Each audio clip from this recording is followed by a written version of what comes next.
Well, good afternoon or morning, depending upon where you are. We're going to give folks another minute before we kick it off. Thanks for being patient.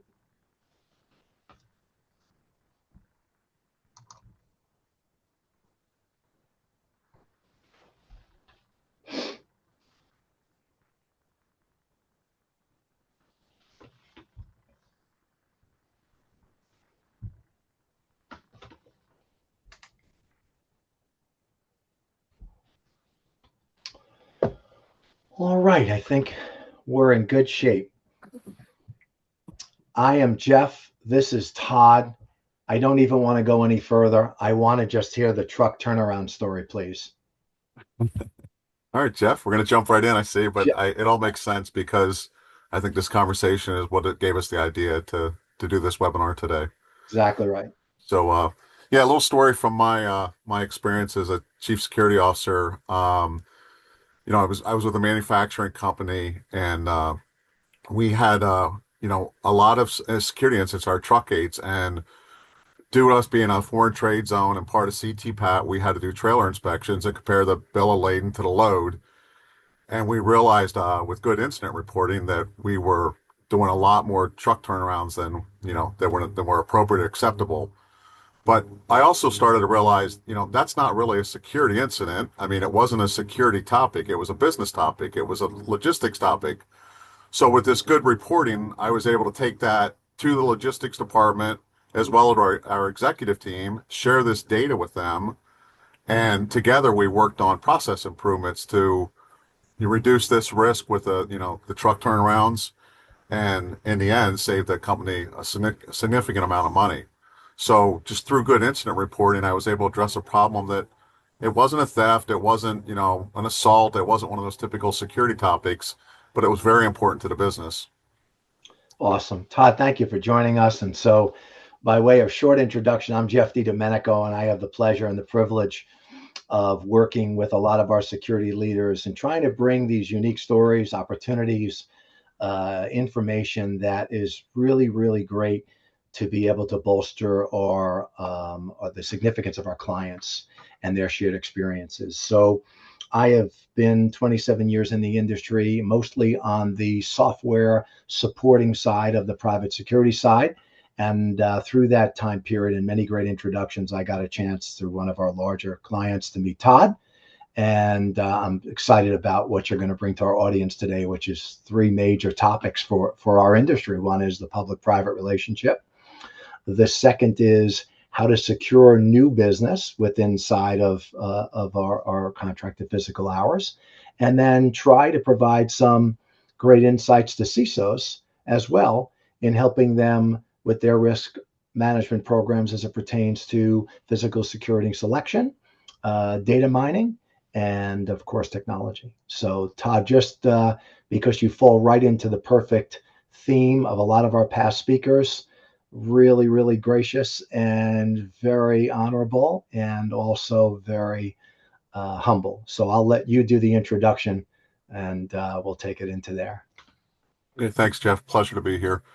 I'll just rewind the tape a few decades and give you a little bit Mm, about myself. So I grew up wanting to be a police officer. I had a grandmother who was a school teacher. She told me that I could do anything I want, but that was after I got a college degree. So I went to college and still pursued that dream of law enforcement. I did an internship and then got hired by the same sheriff's department for a short stint after college. And then my career goals changed through some mentors who encouraged me to go down the federal route instead of local or state law enforcement. I still have just an everyday respect for all law enforcement. I just chose to go the federal route with the guidance I had at the time. I got offered a job with the Secret Service. Accepted that position excitably. Started there in 1987 and spent almost 27 years there. Very rewarding career with a lot of experience in investigation and protection. Worked my way up to executive leadership positions. And as anyone on the call as law enforcement, we get to retire early, almost too early. You do your 25 years typically, and mm, you're in your late 40s, and you have a lot of time left. So I decided I wanted to move on to a second career, and you know, tried to prepare myself with some training and education, and got an opportunity to join an automotive manufacturing company as the CSO of the Americas region. And then I spent about 12 years there. And then just last year, started my own security consulting business. Wow, that's fantastic.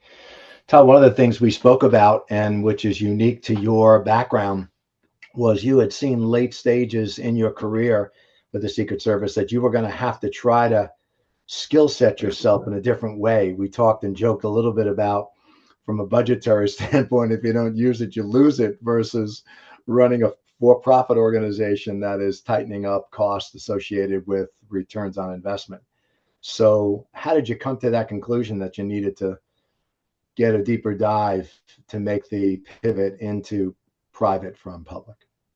Yeah, I just, I mentioned to you, I did a few things in preparing. It was kind of a goal of my own to get a master's degree. So I chose to get a master's degree in leadership and management. And it was a great program because a lot of the instruction was from the private sector, not just all government officials. So I got to see the other side of the business. Uh, and literally when I came into the private sector, I mean, Jeff, I think you're referring to the joke, in the government, I was given an allocated budget and I spent it, and I Yep. was putting new tires on cars or something at the end of the year to make sure I spent every penny of the money, because it was going to adjust my budget for the next year, or, use it or lose it is the term I Yeah. use. But then when I got in the private sector, I realized I was learning new terms like ROI, return on investment, profit and loss, and adjusting when my budget was cut halfway through the year due to unforeseen Right. circumstances. So Right. a learning curve, but not unsurmountable. I mean, I had to learn, and it took me a few years to settle into that for-profit private sector position, and Well, we're on the phone because of your successful reentry into the business on both sides. And one of the examples we were chatting about, one of your brethren right here in Chicago, Derek Mayer, has done a 180. Right, we've yeah, watched him leave the Secret Service and retire and join a prestigious company in the Midwest and run a very interesting executive protection business, and then got called back. And I don't know if that's normal, but it's always great to see the shared resources on both sides of the equation, because, as we'll talk about in a minute with FIFA, none of this gets done successfully without multiple layers of great communication across broad ranges of federal, state, and local and private organizations. And so, having said that, leads me to the FIFA discussion. So, I've always been perplexed that anytime there's a drug raid or something to that nature, the press is very open about the street value of what they captured, whether they were guns or et cetera. And I thought, God, I wish they would stop doing that. I wonder if it influences, unfortunately, people that want to engage in criminal activity because of the dollars they're talking about. Conversely, we talk about FIFA, and I made some notes here because it's really mesmerizing to me.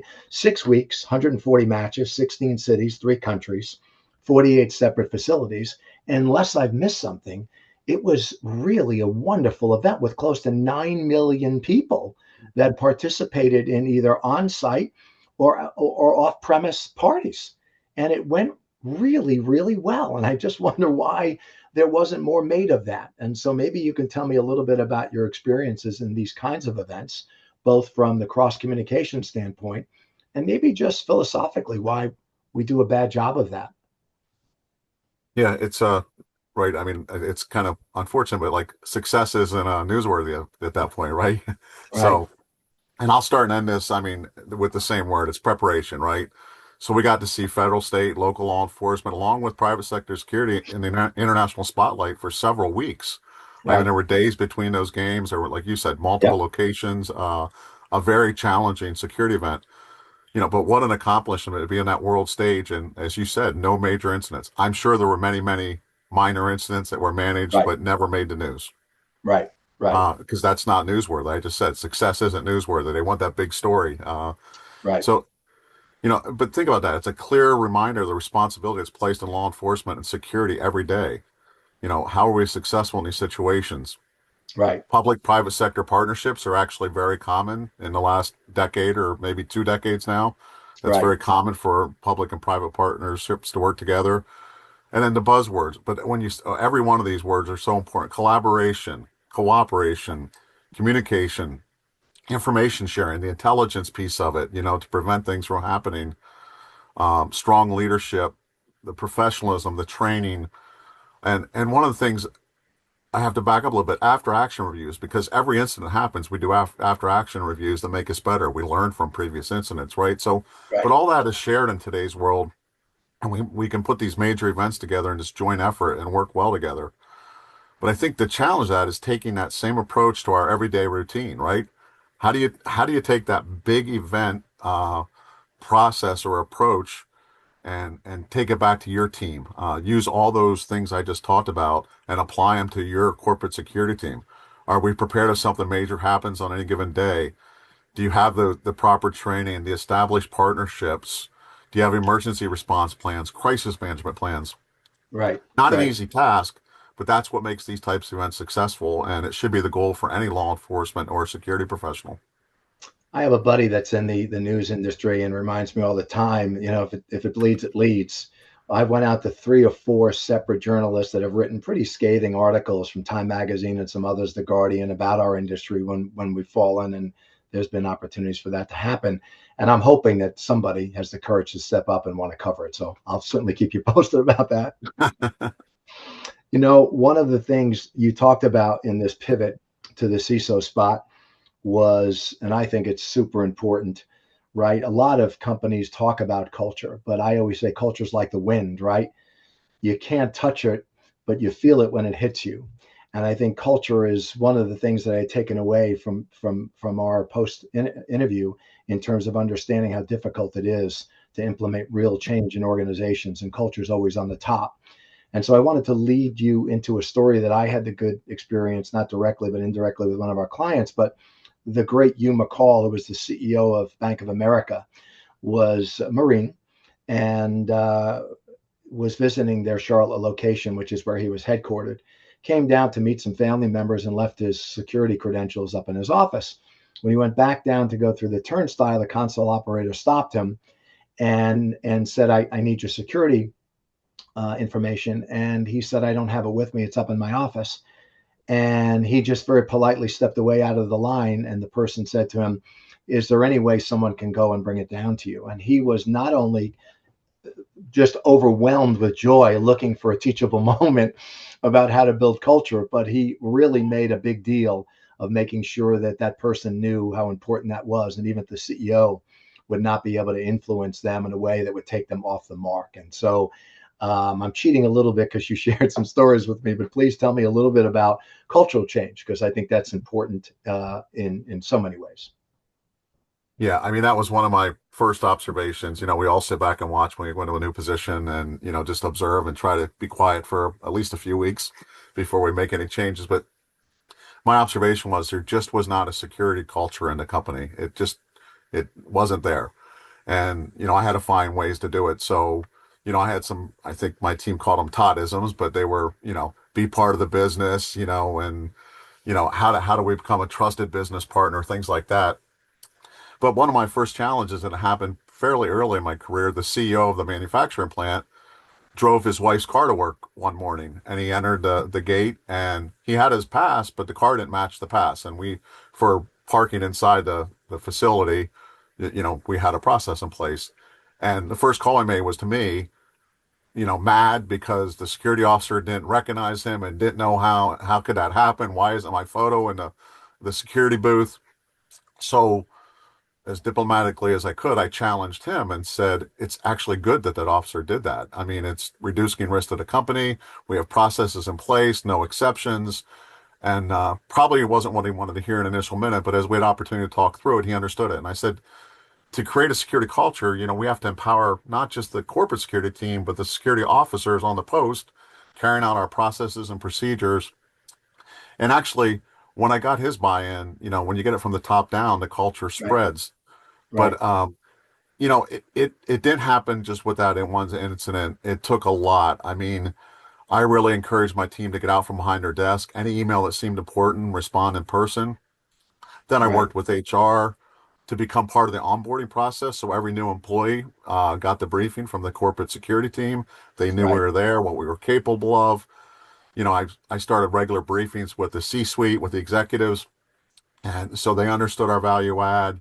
I did things like crisis management training, workplace violence prevention training, so they understood what we brought to the table and those type of incidents. Right. Um, and and then your key internal partnerships with HR, legal, compliance department, the IT department, and we talk about that, but that's a pretty critical partnership for this corporate security team.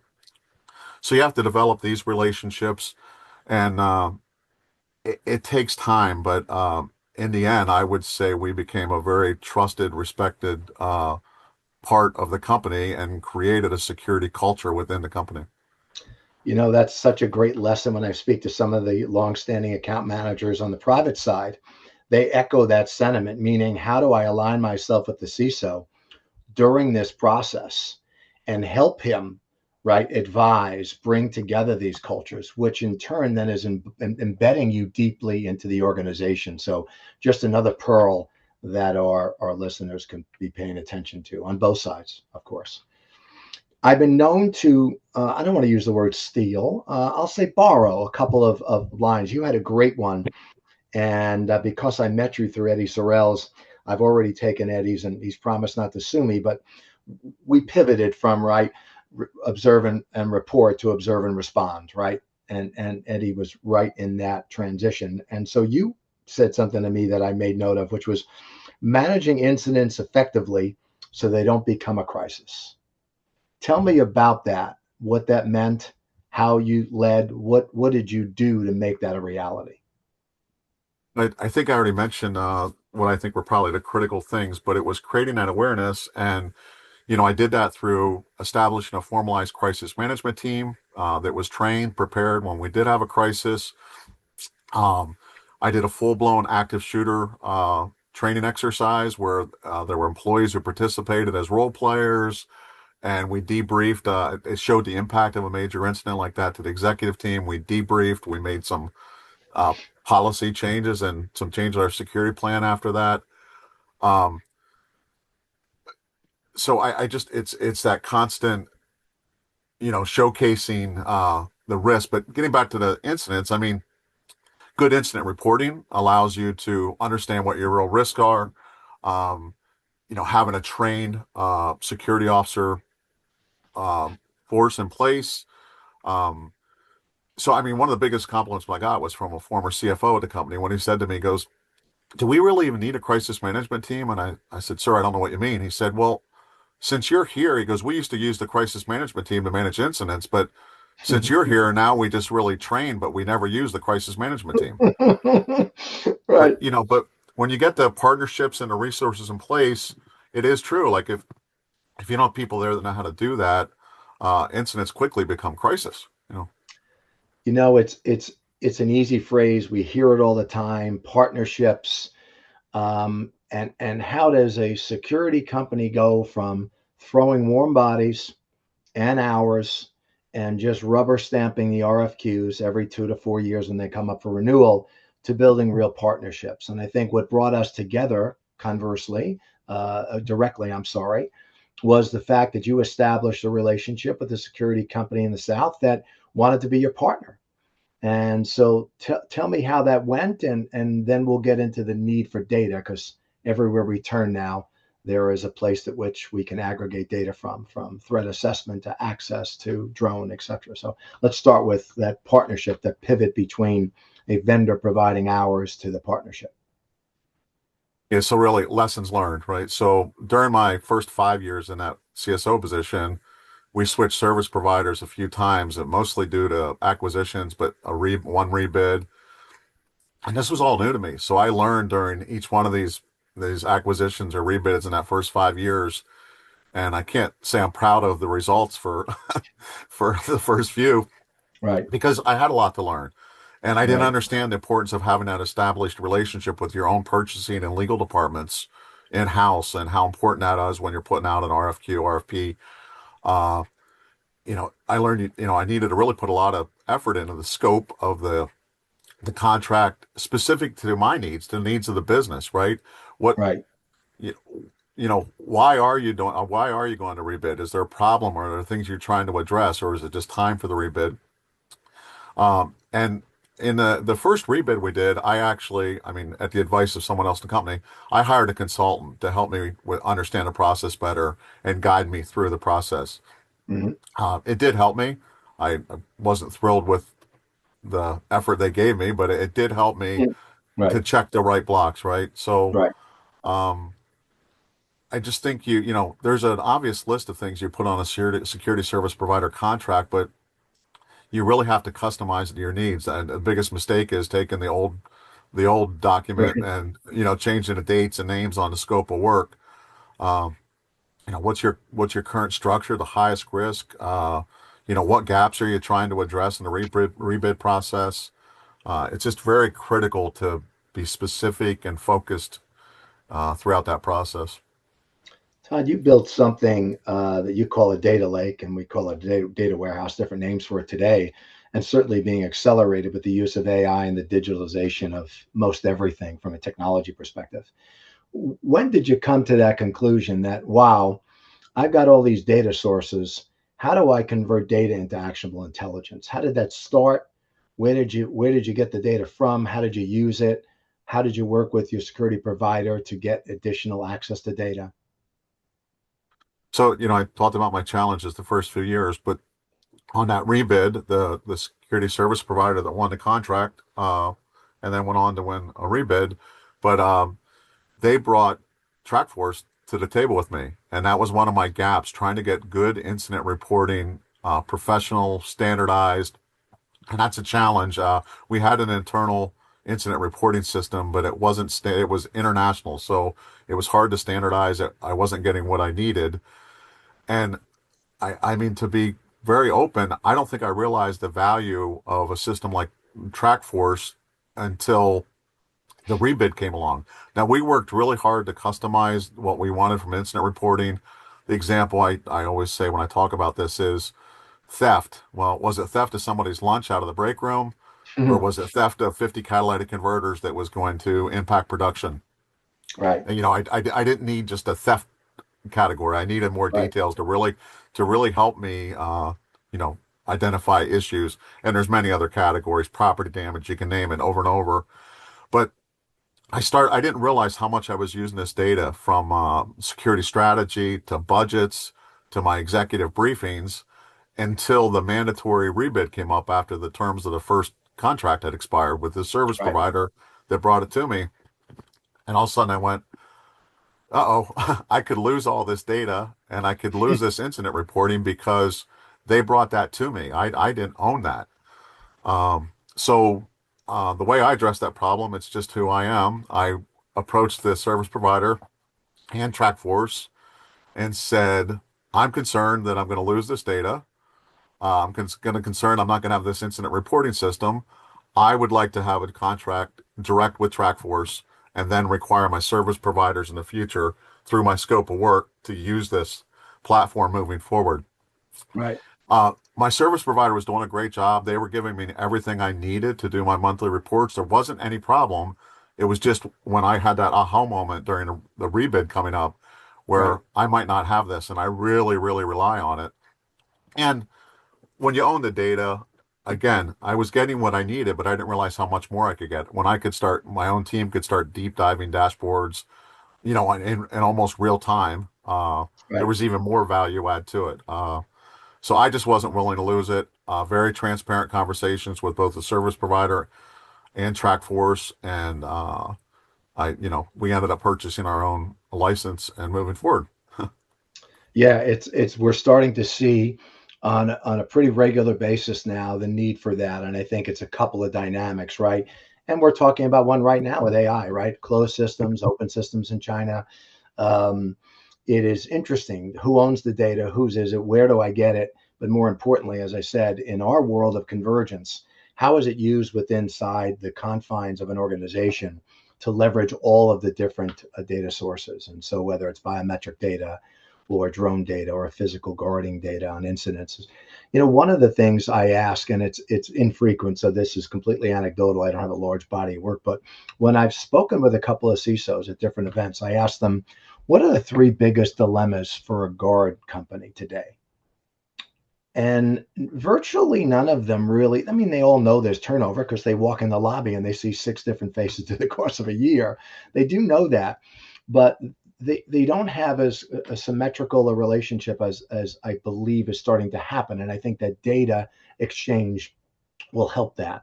So I'd like for you to talk a little bit about, I called it the magic wand moment, but we'll wait on that for the end. But tell me how you work with your service providers in making sure that you had, with respect to the co-employment challenges, that you had direct line of sight to the security's boots on the ground, and also the criteria and the significance of supervisory and management levels. Yeah. So, I mean, I worked really hard. I mean, I wanted to be a partner with the service provider, right? And vice versa. I wanted them to strive to be a partner with Right. our team. Yep. And you and I, in preparing for this, talked about co-employment issues, but you know, I wanted the security officers to be part of our security team with a co-employment boundary in place. We worked with them every day. We had site managers from the service provider, but day to day, and when they get, something happens, we get the call directly from them. There's not always a executive or a site manager available. So I just wanted to make them part of the team, and I really think that helps them feel more professional too when they feel like part of your team. We made them part of the company culture. Um, you know, in most cases, I mean, I think everyone on the call would agree. They're the first impression of your company at most of your facilities. When Right. an employee walks in, a visitor walks in, whatever it may be, it could be a CEO from another company on for a meeting. That security officer is usually the first impression they get of your company, right? So it's so critical that you have that good relationship with them, and they feel part of the company culture, and they're professional, and so Yeah, I see that in companies that specialize in high-end retail. And I see that through LinkedIn, right? It's just that pride of how they look when they're dressed appropriately, etc. You mentioned to me, we talked about some of the leading companies are really very focused on culture, specifically on their employees down at the boots on the ground level. And whether it's recognition events or specific console operators, you mentioned a couple of real interesting things that you had done that had made them feel important, valued, and part of your team. You And want to Jeff, tell us about that? I'm gonna have to start with a story that I don't think I shared with you, but when I walked in for my first interview with this company, we talk about first impressions with the security officer. I walked up the desk, and the desk was higher than it should be, but the security officer was sitting in his chair looking at his phone, and I stood there and just kind of waited until he was done reading his text or whatever, and he looked up.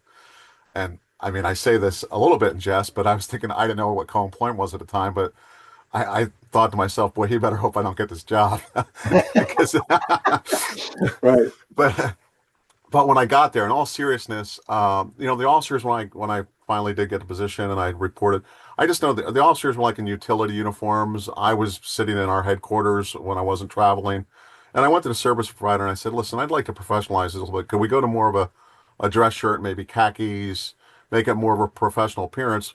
But then I really worked really hard. I asked them to be on their feet, and I'll call it the rush hours, the 7 to 9 in the morning and the 4 to 6 in the evening, and greet greet the employees. But I just saw the reciprocity so quick. I just remember seeing employees calling the security officer by name. Good morning, Jeff, how are you?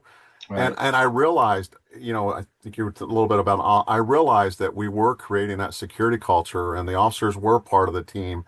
What that leads to, though, is the willingness to report, to share information. It really plays into why we're really there. Right. Right. Yeah, I see it too. I was visiting an Uber facility. My son had left his one of his bags in the back of his car, and I arrived in the Bronx, New York, sunny day, and I approached the warehouse. And my son goes, "I'll go in." I said, "No, let me go in," because I kind of saw two well-dressed people at the door. I was just curious, as I have been for 27 years in the business.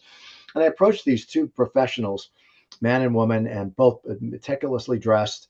And again, met me, greeted me very professionally. And so 5 minutes later, I get my bag, I'm on my way out. And of course, I snap a picture. And my college son at the time is looking at me laughing, Dad, why did you do that? And I said, let's you and I have a bet, just a regular lunch bet, pizza, no matter where you want it.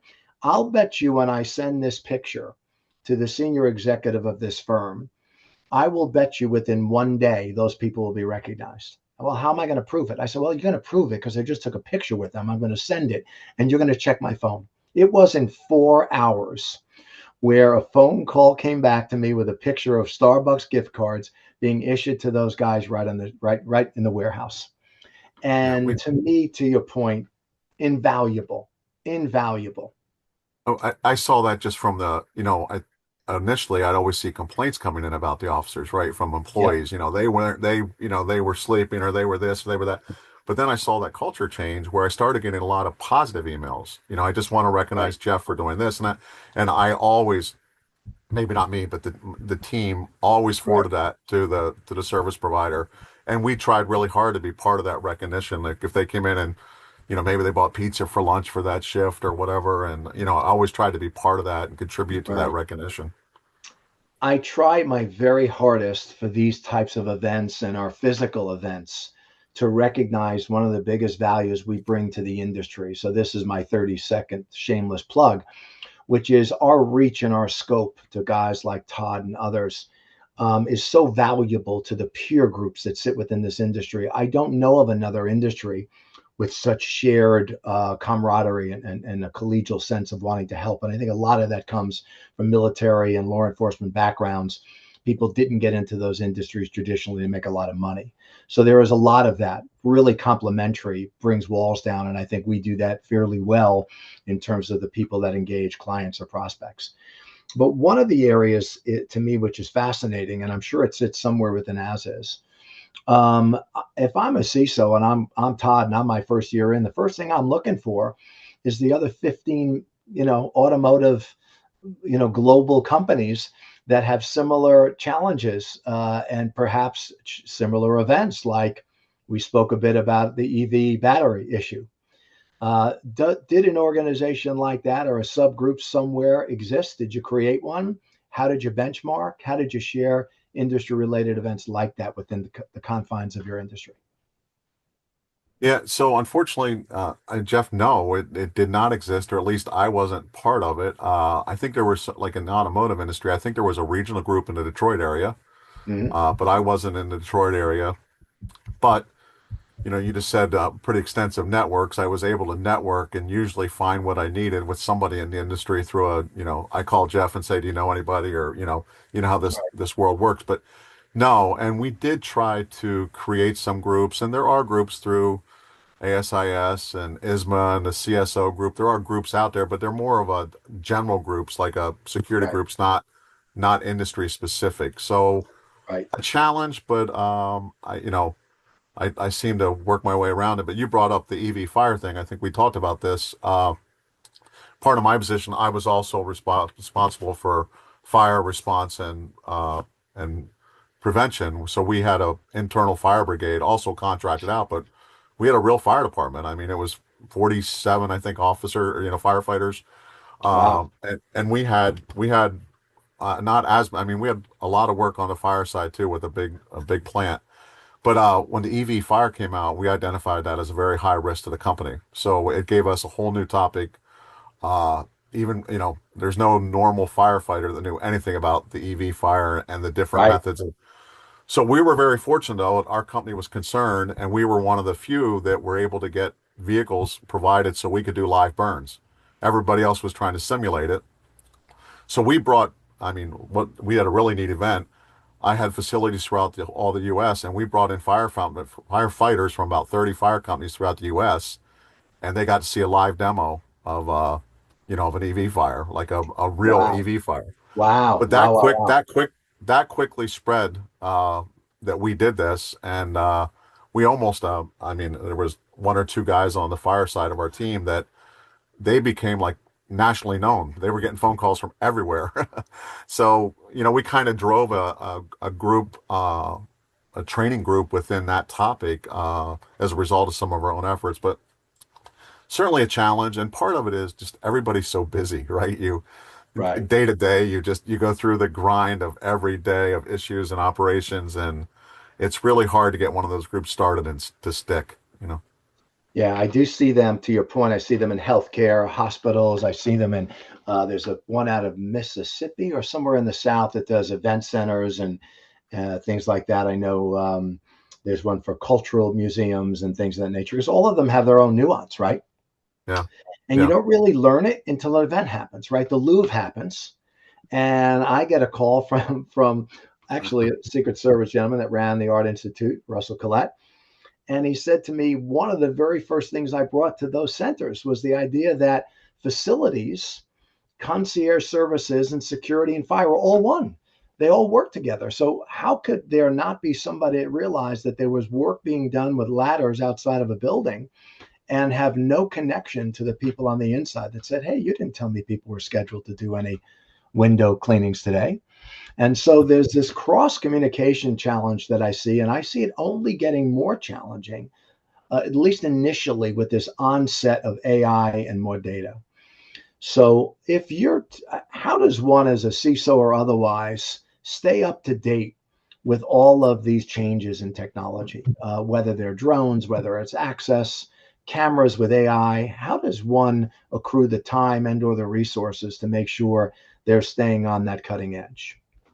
so you just specifically said it, resources. I mean, I created a technology position within my security team, and that, I mean, quickly grew to three positions because we could not keep up, right? It just, Right, I mean, and there's great things. I mean, we went from cameras around the fence line to using owl radar systems, where we had four radar systems that covered the whole perimeter of our plant. And right, we wanted to use drones, but we were on the end of a local airport's runway where the restrictions were for drones were impossible to work around. right, So, but I mean, a CSO doesn't have time to become an expert in all this new emerging technology. I mean, I go to all the industry events and try to see what's out there, but you know, it it's a challenge, but it really, I think you need a dedicated resource. That it's a true segment. It's, used to be investigations and executive protection and risk management, but technology is certainly a subset of any security team now. right, right. Obviously, cyber gets a lot of attention, justifiably so. We've got our devices, we've got everything under the sun that's the vulnerabilities, as we've talked about. I think as I think about AI, and customers are constantly looking for ways to innovate workflows, which I think is kind of this phase one that we're in. But have you seen any use cases specifically with AI that you can point to within the last 3 to 5 months, maybe since ISC, because it's going at such a rapid speed, that you believe is an area where people should be spending some time, resources, attention, otherwise? I mean, specifically with cameras, right? I mean, it's made cameras, geniuses. Right, I mean, it's incredible where you can literally now determine if it was a raccoon that came across your fence line or a person, or, just go on and on, or, right, facial recognition. So I think with the technical side of it, implementing AI with that is just, it's hard to keep up with that. I mean, you buy something or something better just a few right, months later. right, Um, and I mean, AI helps obviously with risk assessments and analytics too.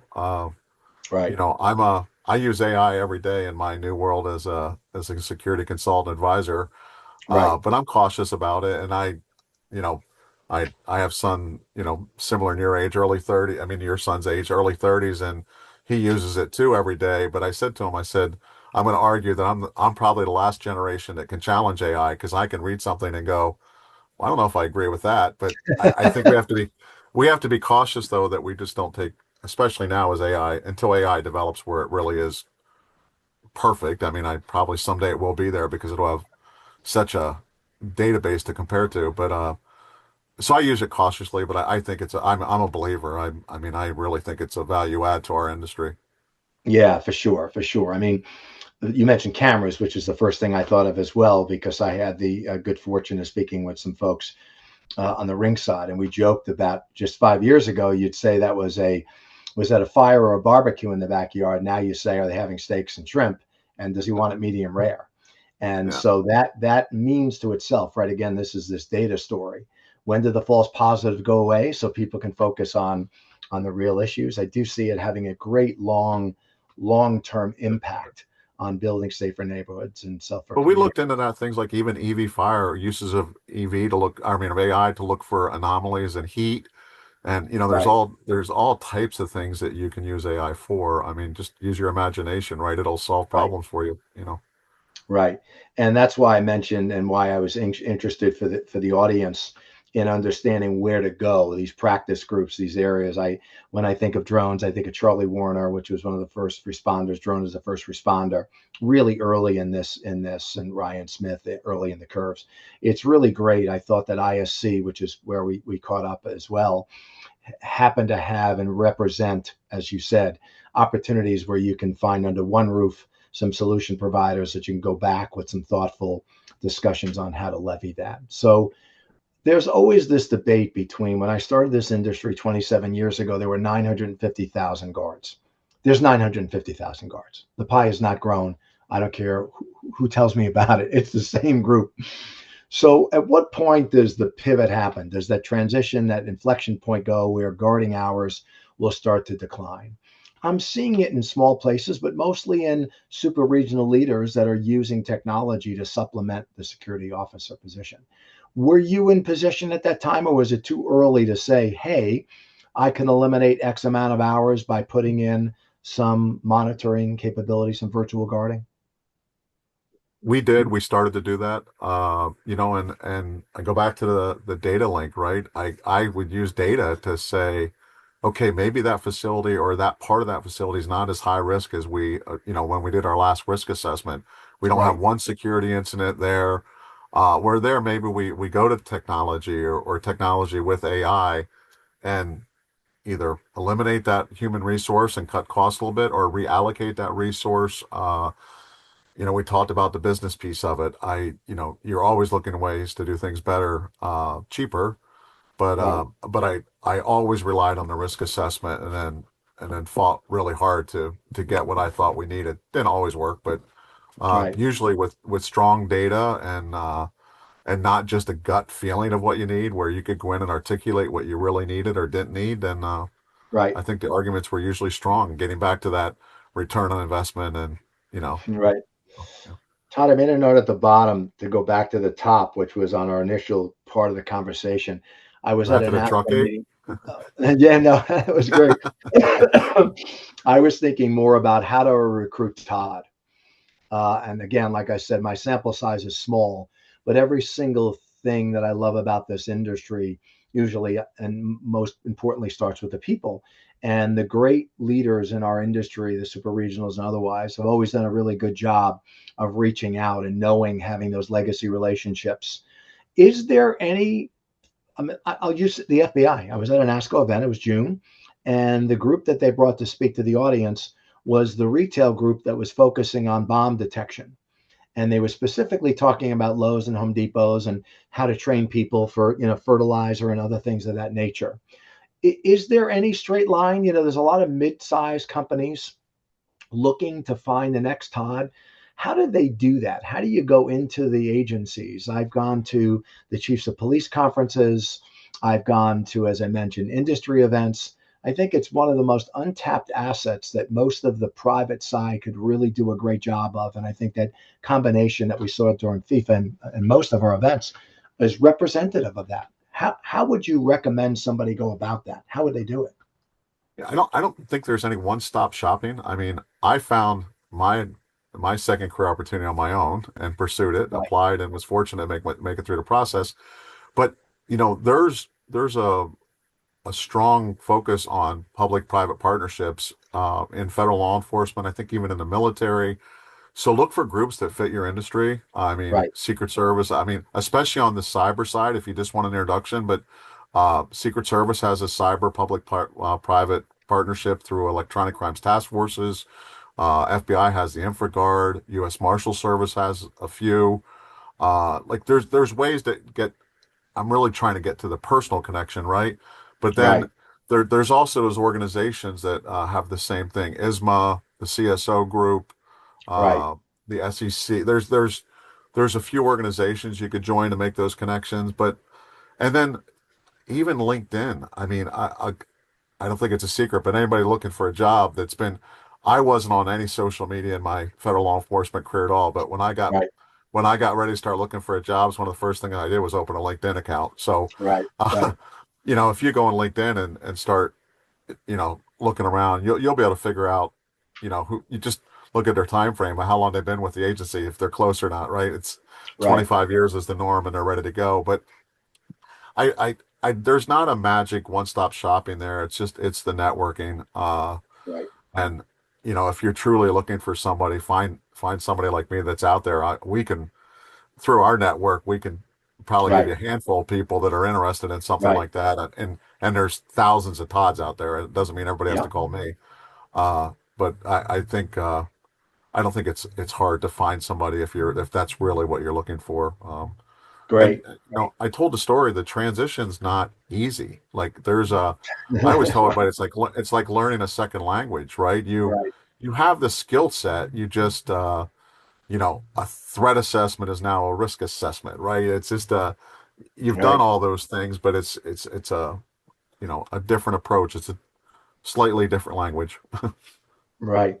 Well, before I get to the Q&A, I wanted to remind the audience, and they can do this, I'm guessing, on LinkedIn, but we're starting to get lots of inbound, I can tell by the audience today, from CISOs that would love to be able to engage in the formality and the program components around the RFQ process. So AI has made it really simple for lots of companies to take shortcuts, is what I call it.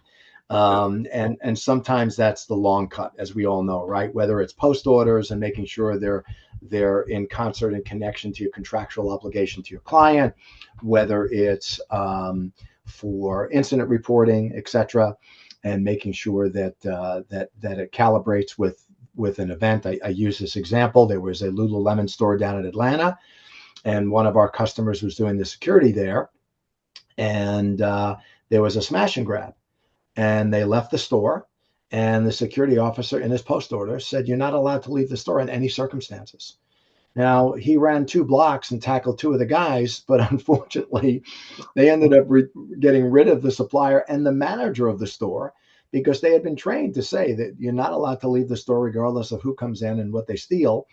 But just again, one of those anecdotal examples of making sure that you're using AI the correct way. And so I know this is going to open up a lot of opportunities for folks, especially as we talked about the lazy RFQ renewal.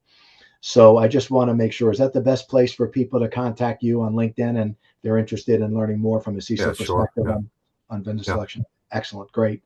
So I'm going to go to a couple of questions, Todd, and I'll go to the first one, which Are you gonna is help me a little bit? I'm not going to help you at all because they're never for me, by the way. So, so as an example, you mentioned acquisitions, M&A, which again led to you doing another vendor selection, right? Do you see a trend towards more of the CISOs in your case and maybe in sharing with others, looking for maybe multiple vendors to provide that? Or is it still the one throat to choke? Would you prefer kind of the one global company or perhaps the one national company? Or do you have any bias towards saying, hey, I want those owner operators, and if I have to have 3 or 4 of them, I can do that? Yeah, I mean, I again, it goes back to your relationship with your purchasing department. But I know when we did our rebid, they demanded kind of that I put out the option for both, right? Which got a little confusing. So I put it out for like 4 regions versus the national account. Right, I really wanted the national account. right, You know, but it does limit. I mean, well, 10 years ago it did. I think there's more and more service providers now that can do national accounts, and even a decade ago, we've grown a lot, I think. Uh, but I don't know. I think it's really your needs, right? I mean, I personally preferred the national account, one stop shopping. right, But I also had Canada, Brazil, and Mexico in my footprint, so there was no way I was getting an international account to cover all of right, that. I was right. forced to deal with numerous service providers, but in the U.S., I personally appreciated having someone that can handle. all those locations. You know, Right. I didn't mention it before, but I think I left after 12 years in the private sector, and I never came up with that list of KPIs that I felt were totally fulfilling, right? Like I just never could find those magic KPIs that when you did your quarterly review that, you know, where the post covered, no dark hours, da da da. But I never found those magic KPIs that just fit perfectly. Right. I'd love to figure that out someday. Maybe I'll do that when I retire. You know what? That's a great idea. There'll definitely be a demand for that. Definitely a demand for that. And by the way, to that point, since I've joined the industry 27 years ago, there's always been the subcontracting network, whether it was formalized with the NSA, Yeah. a group called the Transnational Group from way back when. The idea is, and I think it'll be easier today because of, again, you mentioned the shared information portal, right? If I'm a prime contractor and I can tell you I can fulfill certain parts of the market with using other third party companies that have the same kind of rigor around what you're asking for, and I can report that to you in aggregate, that seems like a pretty interesting way. And I think, again, data and the access to it will unlock that. So you can get the national feel with the localized one throat to choke. Yeah, and I think technology is a good, if a security company does both physical security and technology, it's hard for them to have a technology component that can give you customer service throughout the whole country. They have to sub some of that out, right? Executive protection's another, if you're going to be a full service security provider, it's very difficult to be able to provide all those resources in house. You have to have strong partnerships with other subcontractors. Right. And I I got think another that's one. acceptable from my perspective. I mean, that's absolutely acceptable. I completely agree. I've got a second one here, which is Todd, you had mentioned during your presentation the ability for you inside the organization. I think I talked about this, HR, finance, etc. How could a security provider make his way into that dialogue, make his way into becoming that shared resource across the organization? What is it that you would be looking for them that could help them leverage those multidisciplines within inside the organization? So developing those partnerships, am I understanding this right? Yes, Or correct. yeah, you know, I'm going to twist this into a positive, then I'll come back to it. But I said one of my favorite things about the CSO position is at some point I got to know every manager in the company over the course of a decade because whether it's for good reasons or bad reasons, whether it was an event where it was fun or it was an incident because one of their employees or contractors did something wrong, I got to know the whole company over the course of a decade. But I focused with so crisis management training is a great way to get all of those people together and show your value add. Right, Whether you can do that on your own or you need a consultant to come in and help you. If you don't have a crisis management team, formalize it and provide training. right, I mean, it really is necessary in any company to have a crisis management team. I strongly believe that. But that was really the tool that kind of had me bring everybody together uh, and and break down those silos, right, where we were right, cross-functional. So that's where I would start. You know, but also, listen, I'm not gonna. I also said earlier, respond to important emails in person. If you don't know them and they send you an email, hey, can we have lunch together and talk about that email? I right, mean, I, right.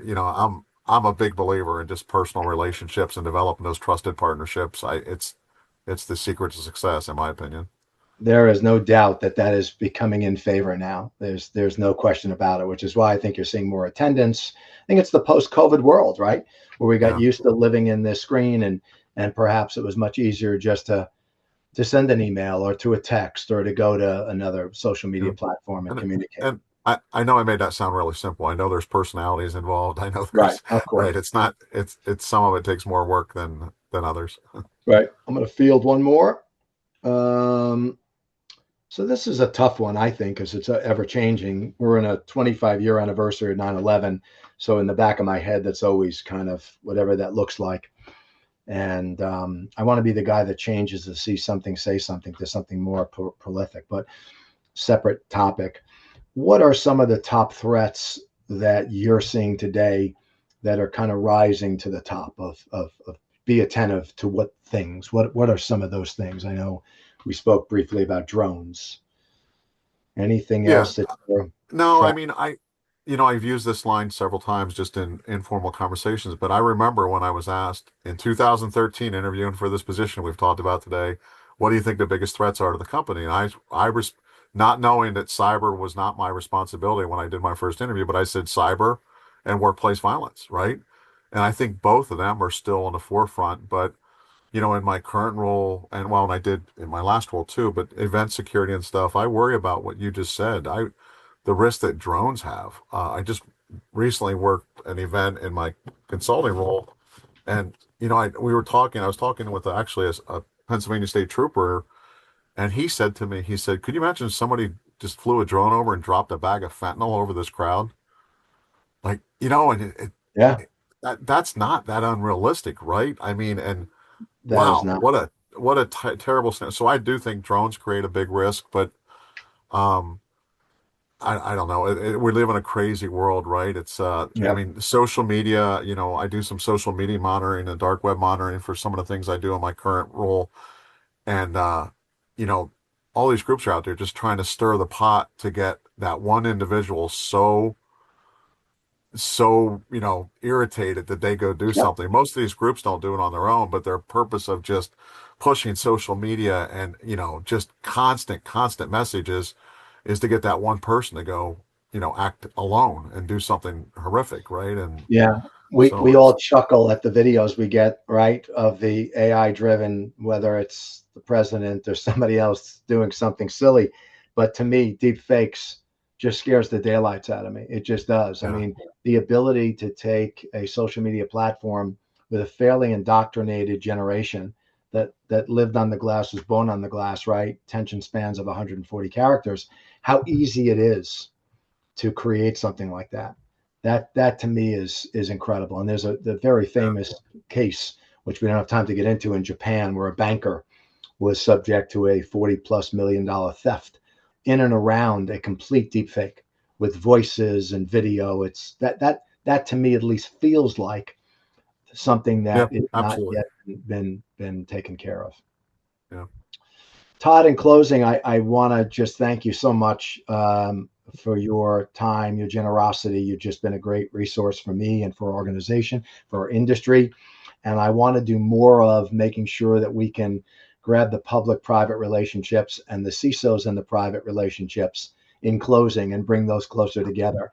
I fed the 9/11 report, which I used to read excerpts of it from into chat recently, and it was obvious that the ability not to communicate even between the fire department and the police department as one entity, now you've got Homeland Security, CIA, etc. It's definitely the silos that'll cause the greatest amount of challenges. And so we have to be so mindful of topics and timely like this, and taking the Todds of the world and making sure that we give you platforms and opportunities to share your great experiences and bring those two organizations and thought leaders together. So I thank you very much for that. Well, thank you, And Jeff, and thanks to everyone for taking the time for joining today. yeah, awesome. I have to give thanks, of course, to Nikki and Betsy who keep me inside the rails. And I appreciate your time. Thank you again. And if there are any questions I can see popping up now I didn't get to, we will respond to you, whether that be yourself or me, through LinkedIn or email. And so thank you again. Have a great day. I will see you in September, I'm sure, at GSX. Okay, thank you. Awesome. Thank you very much. Have a great day.